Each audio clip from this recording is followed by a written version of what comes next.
It was a night shrouded in mystery, the kind where even the stars seemed to dim their glow as if holding their breath. The wind whispered to the mesquite trees, carrying with it an unsettling chill that cut deeper than any blade. Somewhere in the vast expanse of the Arizona desert, a cry echoed into the silence, a newborn's wail piercing the stillness like a gunshot. But this was no ordinary birth, for nestled within the tiny hand of the infant lay something unnatural, something that would change not only his life, but also the lives of those around him forever. A bullet. The ranch stood alone under moonlight, its wooden beams weathered by time and countless storms. It was called Blackwood Ranch, though few dared to speak its name aloud for fear of summoning its dark past. Inside the main house, the fire crackled weakly in the hearth, casting flickering shadows across the walls. A midwife, her hands trembling from exhaustion, handed the baby to his mother, whose face was pale and drawn. She stared at her child with a mixture of awe and dread, her fingers tracing the cold steel clutched tightly in his fist. "Have you ever seen anything like it?" the midwife asked softly, her voice barely audible over the howling wind outside. The mother shook her head, tears streaming down her cheeks. "I don't know what this means," she whispered, "but I fear it is a sign." Little did they know, the bullet wasn't just a mere anomaly.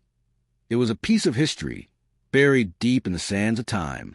Its origins stretched back decades to a tale of betrayal, revenge, and survival. And now, it found its way into the hands of a boy who would one day grow up to be known as the Bullet-Born. Years passed, and the boy grew strong beneath the scorching sun of the Wild West. His name was Thomas Blackwood, though most called him Tom. He bore the weight of his mysterious birthmark, a scar on his palm shaped like the groove of a rifle barrel, like a badge of destiny. By the age of 10, he could handle a lasso better than most men twice his size, and his aim with a slingshot was unmatched. Yet there was always a shadow hanging over him, a feeling that he was meant for something greater, or perhaps darker, than the simple life of a cowboy. Tom's father, John Blackwood, was a man of few words but many secrets. He worked tirelessly on the ranch, teaching Tom everything he knew about horses, cattle, and the land. But when it came to the bullet in Tom's hand, John remained silent. It was his wife, Mary, who tried to explain it to him whenever the boy asked. "It's a part of you, Tommy," she'd say, smoothing his hair with gentle hands. "A part of your story. One day, you'll understand why it chose you." Chose him? Tom didn't believe in such things. Not yet. To him, the bullet was just another puzzle in a world already full of them. Why had his parents moved to this desolate place? What had happened to their families before they settled here? And why did his father seem so haunted every time someone mentioned the old mining town of Silver Hollow? Silver Hollow. That name sent shivers down Tom's spine. It was spoken of in hushed tones among the townsfolk, a place abandoned long ago after tragedy struck. Some said it was cursed. Others claimed it was simply bad luck. Whatever the truth, John Blackwood refused to talk about it. Whenever Tom pressed him, his father would storm out of the room, muttering curses under his breath. One evening, as the sun dipped below the horizon, painting the sky in hues of orange and purple, Tom sat on the porch of the ranch house, staring at the distant mountains. His younger sister, Emily, played nearby with her dolls, her laughter ringing clear despite the heavy air. Tom clenched his fists, feeling the familiar ridge of the scar against his skin. Until now, he had lived with the questions, letting them simmer quietly in the back of his mind. But tonight, something inside him snapped. "Dad," he called, standing abruptly.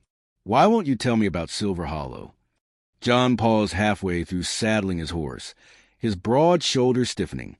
Slowly, he turned to face his son, his eyes unreadable in the fading light. "You're too young to hear those stories, boy," he replied gruffly. "Some truths are best left buried. But I'm not a kid anymore." Tom shot back, frustration bubbling over. "I deserve to know." For a moment, John simply stared at him, his jaw working silently. Then, without warning, he strode toward the house, leaving Tom standing alone in the growing darkness. The boy watched his father disappear inside, his heart pounding with anger and confusion. He kicked at the dirt, sending clouds of dust swirling around his boots. Little did he know, His father's reluctance stemmed from more than just a desire to protect him. It stemmed from guilt. The next morning dawned bright and hot, the kind of day that made the air shimmer above the ground. Tom woke early, unable to shake the restless thoughts that had plagued him all night.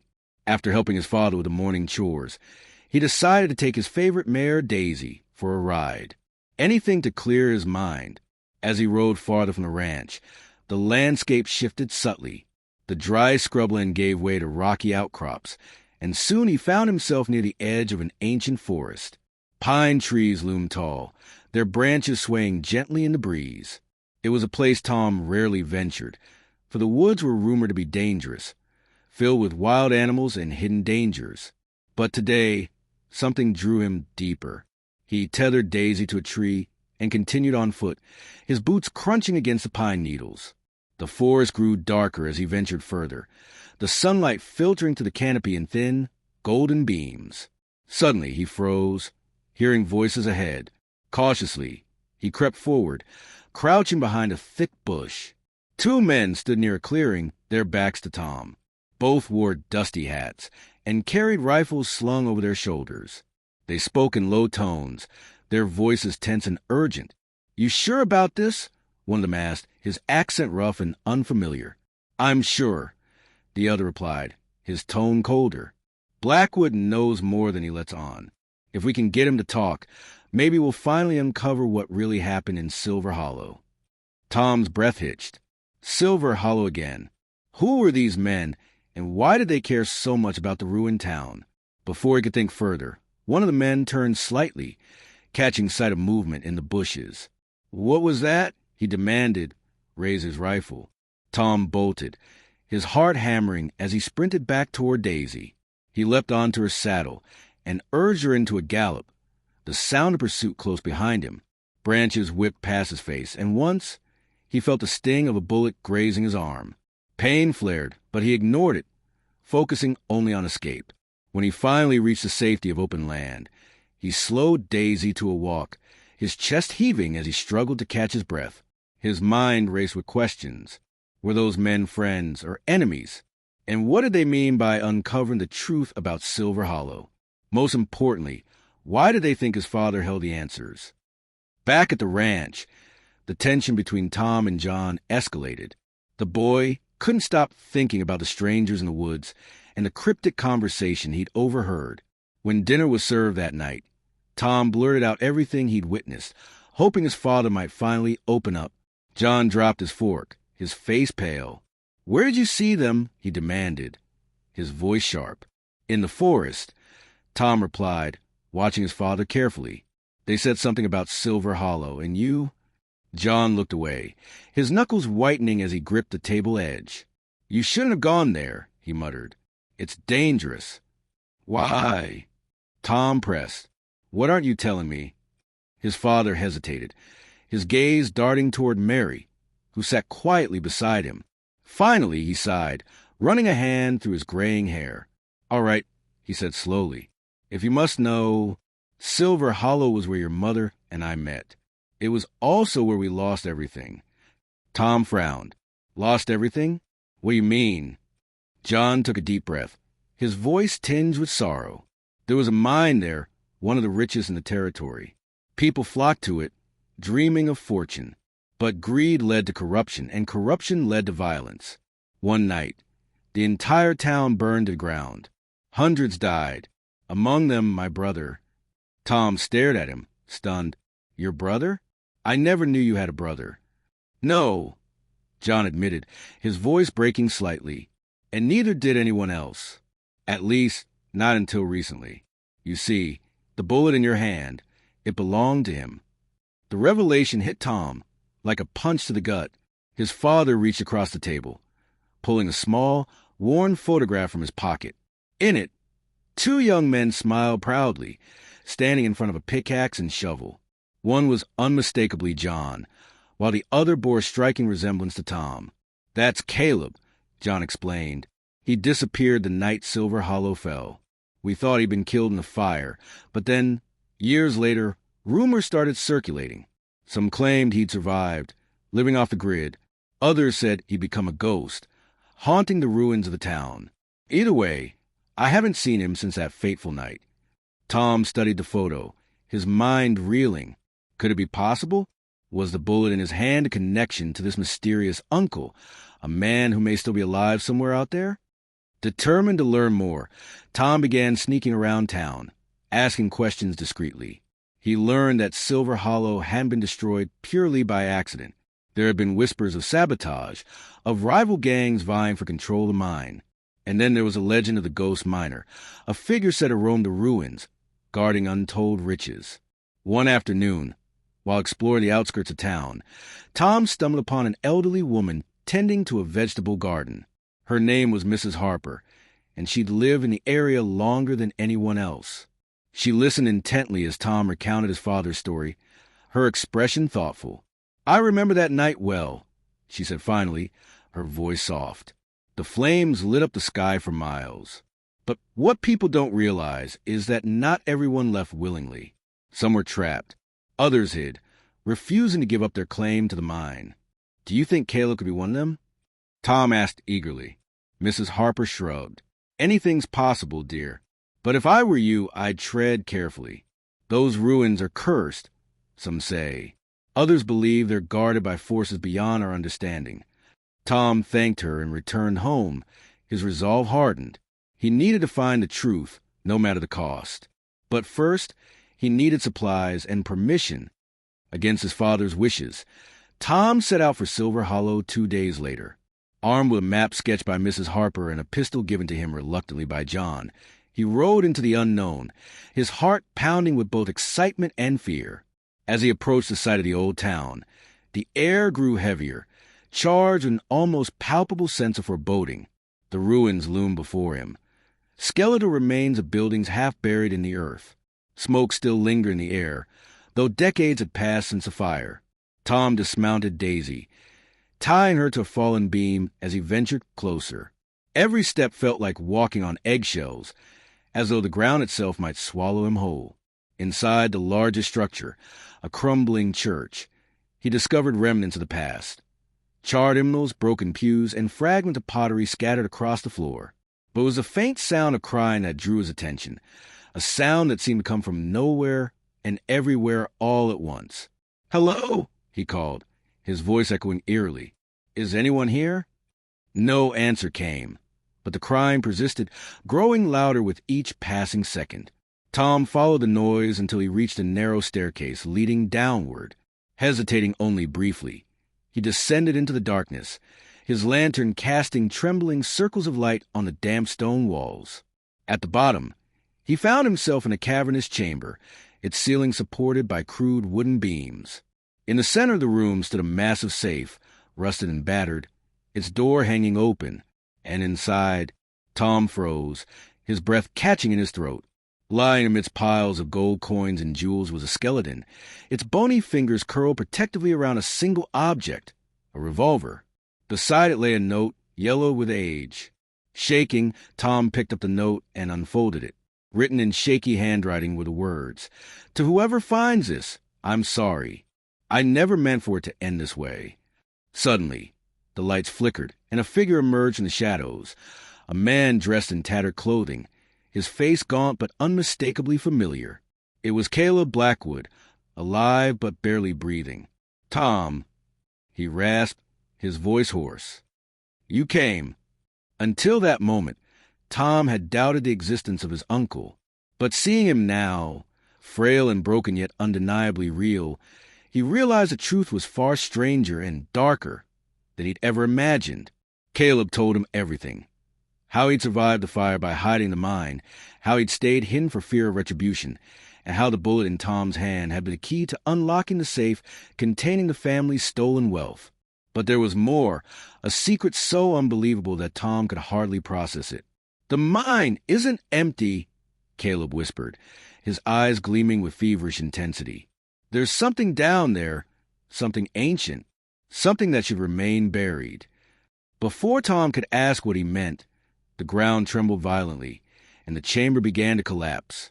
Panicking, he helped his uncle to his feet, dragging him toward the exit. Behind them, the roar of falling rocks drowned out everything else, and for a moment, Tom feared they wouldn't make it out alive. But they did. Just as the entrance sealed itself shut, trapping the horrors within, Tom emerged into the daylight, clutching Caleb's hand tightly. Together, they rode back to the ranch, their journey far from over. In the months that followed, Tom and Caleb worked side by side to rebuild their family's legacy, using the recovered wealth to help struggling settlers and restore hope to the region. But the bullet in Tom's hand remained a constant reminder of the dangers lurking beneath the surface of the Wild West. And little did they know, the true nature of the curse of Silver Hollow had only begun to reveal itself. The days that followed were filled with a mix of relief and unease. Tom and Caleb's return to Blackwood Ranch was met with a whirlwind of emotions. Mary, Tom's mother, wept openly as she embraced her long-lost brother-in-law, while John stood stoically, his eyes reflecting a storm of conflicting feelings, joy, guilt, and perhaps even fear. The family had been reunited, but the shadows of the past still loomed large over them. Caleb, though frail from years of solitude and hardship, possessed a sharp mind and an unyielding determination. He spoke little of his time in the mine, choosing instead to focus on the future. Yet, there were moments when Tom caught him staring off into the distance, his hands trembling slightly, as if haunted by unseen specters. It was clear that the horrors of Silver Hollow had left their mark on him. One evening, as the sun dipped below the horizon, painting the sky in hues of amber and crimson, the family gathered around the dinner table. The air was thick with tension, despite the attempts at light conversation. Finally, Caleb set down his fork and looked directly at Tom. "Boy," he began, his voice gravelly but steady, "there's something you need to understand about that bullet in your hand." Tom leaned forward, his curiosity piqued. "What is it, Uncle Caleb?" Caleb hesitated, his gaze drifting toward John, who remained silent. "That bullet isn't just a piece of metal," Caleb continued. "It's a key, a connection to something much older than any of us. Something unnatural. Unnatural." The word hung heavy in the air, sparking a spark of dread in Tom's chest. "What do you mean?" he asked, his voice barely above a whisper. Caleb sighed, running a hand through his grizzled beard. "You see, the mine beneath Silver Hollow wasn't always just a place for gold and silver. Long before settlers came, it was sacred ground to the native tribes. They believed it housed spirits, ancient forces that guarded the earth's treasures. When the miners dug too deep, they disturbed those spirits. And some say they awakened something that shouldn't have been woken." Tom felt a chill run down his spine. "So the fire, it wasn't an accident?" Caleb shook his head solemnly. "No, it was punishment. A warning. But not everyone heeded it. Some stayed behind, believing they could control what they'd unleashed. And now, well, let's just say the consequences are still unfolding." Mary gasped, covering her mouth with her hand. "Are you saying that thing is still down there?" "I don't know," Caleb admitted. "But I do know this. The bullet in your hand is more than a memento. It's a tether. If used correctly, it can seal whatever remains of that curse. But if misused, well, let's hope it never comes to that." Tom stared at his palm, tracing the scar that marked the spot where the bullet rested. For so long, he'd thought of it as merely a strange birthmark, a quirk of fate.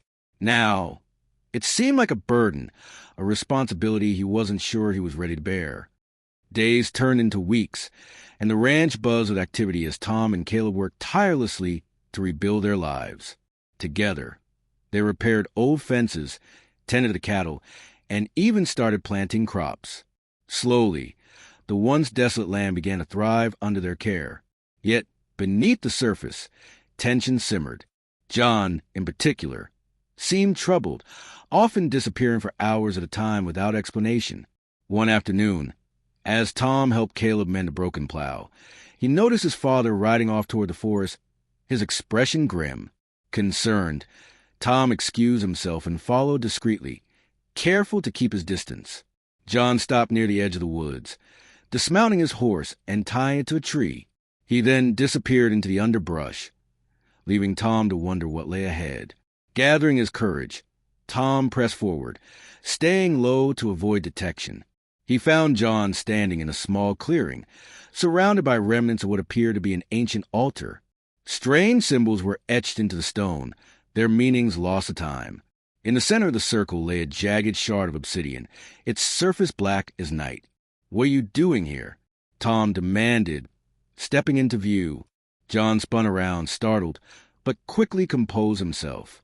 "I should have known you'd follow me," he muttered, his tone weary. "This place, it's part of the reason Caleb ran all those years ago, and why I couldn't bring myself to tell you the truth sooner." "The truth about what?" Tom pressed, his heart pounding. John hesitated, his eyes darting between Tom and the obsidian shard. "About the real reason your uncle survived the fire, about why he chose to stay hidden for so long, and about why the bullet in your hand might be the only thing keeping us safe." Tom's breath hitched. "Tell me everything." John took a deep breath, his voice tinged with sorrow. After the fire, Caleb discovered something down there, something no one else knew about. It was alive, or at least, it acted like it was. Whatever it was, it offered him a deal, protection in exchange for loyalty. Caleb refused, knowing full well what such a bargain would cost him. But others didn't. Some of the miners made pacts with it, thinking it would grant them riches beyond measure. Instead, it consumed them body and soul. Tom felt sick to his stomach. "And now, is it still down there?" John nodded grimly. "Yes, and it's growing stronger. That's why Caleb kept coming back, to make sure it stayed sealed. But now that it knows he's alive again, well, things are going to get complicated." Before Tom could respond, a low growl echoed through the clearing. Both men froze, their eyes locking onto the shadows at the edge of the forest. From the darkness emerged a figure, or rather, a creature, its form shifting and twisting like liquid smoke. Its eyes glowed red, piercing through the gloom, and its voice, when it spoke, was a cacophony of whispers. "Young blood," it hissed, its gaze fixed on Tom. "The chosen one. You carry the key. Will you unlock the door, or will you deny your destiny?" Tom stumbled backward, his pulse racing. "Stay away from me." The creature laughed, a sound that sent shivers down Tom's spine. "Foolish child, you cannot escape your fate. The bullet calls to me, just as it called to your uncle. Surrender it, and I shall spare you. Refuse, and—" Its words trailed off, replaced by a deafening roar as it lunged forward. John reacted instinctively, drawing his pistol and firing several shots. The creature recoiled, but only momentarily. As it advanced again, Tom realized they were outmatched. Thinking quickly, Tom reached into his pocket and pulled out the note Caleb had given him, the one found beside the skeleton in the mine. Unfolding it, he read aloud the final line scrawled in Caleb's handwriting. "If it finds you, use the bullet to banish it." With no other options, Tom clenched his fist, feeling the bullet press against his skin. Closing his eyes, he focused on the object, willing it to work its magic. At first, nothing happened. But then, a warm glow emanated from his palm, spreading outward in waves of golden light. The creature let out a piercing scream, retreating into the shadows as the light grew brighter. When the glow finally faded, the clearing was empty save for Tom and his father. Both men stood frozen, their breathing ragged. "That was close," John said finally, breaking the silence. Tom nodded, his legs trembling. "Too close." Back at the ranch, the family convened once more, this time with a renewed sense of urgency. Caleb listened intently as Tom recounted the encounter, his face pale but resolute. "So it's begun," Caleb murmured, his voice laced with regret. "I should have known it wouldn't stay quiet forever. What do we do now?" Mary asked, her voice trembling. "We prepare," Caleb replied firmly. "Whatever that thing is, it won't stop until it claims what it believes is rightfully its. And that includes Tom and the bullet." Tom clenched his fists, determination replacing his earlier fear. "Then we fight. We won't let it win, not after everything we've been through." His uncle smiled faintly, pride shining in his eyes. "Good boy. Now let's get to work." As the family banded together, readying themselves for the battles ahead, Tom couldn't help but feel a flicker of hope. The road before them was uncertain. fraught with danger and mystery. But with his family by his side, he knew they could face whatever came next. Little did they know, however, that the true nature of the curse, and the bullet's ultimate purpose, was far greater than they could ever imagine. And soon, they would uncover secrets buried deep in the mines of Silver Hollow. Secrets that would change their lives forever.